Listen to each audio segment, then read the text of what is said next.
Hello there, fasting fanatics. Hello and welcome back to Happy Fasting Fun. Today we're going to talk about cheat days and indulgences, which are a hot topic in the world of intermittent fasting. We'll talk about how to approach them while still sticking to your fasting goals. So get a drink of water and let's get started. The cheat day problem. Cheat days are a topic of much debate among those of us on the fasting path. On the one hand, indulging on your favorite foods might feel pleasant and rewarding. On the other side, it has the potential to derail your fasting efforts. The idea here is to develop a balanced approach that is in line with your objectives. Mindful indulgence. The first step to mastering cheat days is practicing mindful indulgence. Instead of throwing caution to the wind and devouring an entire pizza, opt for a smaller portion or a healthier alternative.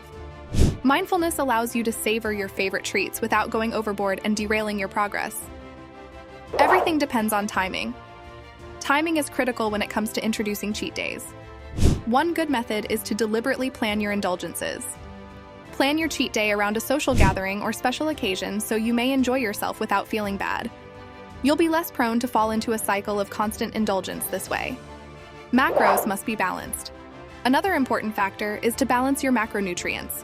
Consider modifying your meals before and after your cheat day to preserve overall balance if you're indulging in higher calorie foods. This method keeps you on track with your fasting goals by preventing excessive calorie intake. Active recovery. Incorporating some form of physical activity on or after your cheat day can be a game changer.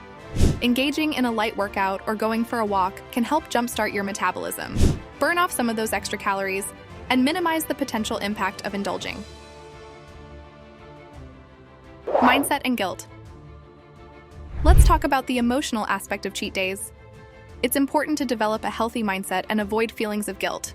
Remember, occasional indulgences are normal and won't completely derail your progress. Embrace the 80-20 rule. Focus on making healthy choices 80% of the time and allow yourself some flexibility the other 20%. So there you have it, fasting friends, a balanced approach to cheat days and indulgences within the realm of intermittent fasting. By practicing mindful indulgence, timing your treats strategically, balancing your macros, incorporating physical activity, and maintaining a healthy mindset, you can enjoy your favorite foods without jeopardizing your fasting progress.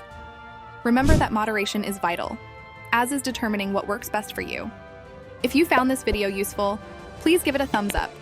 Subscribe to our channel and click the notification bell so you don't miss out on any of our great fasting content. As you continue your fasting adventure, remember to strike a balance between fueling your body and gratifying your taste senses. Until next time, enjoy your fasting and your journey to a better, happier you.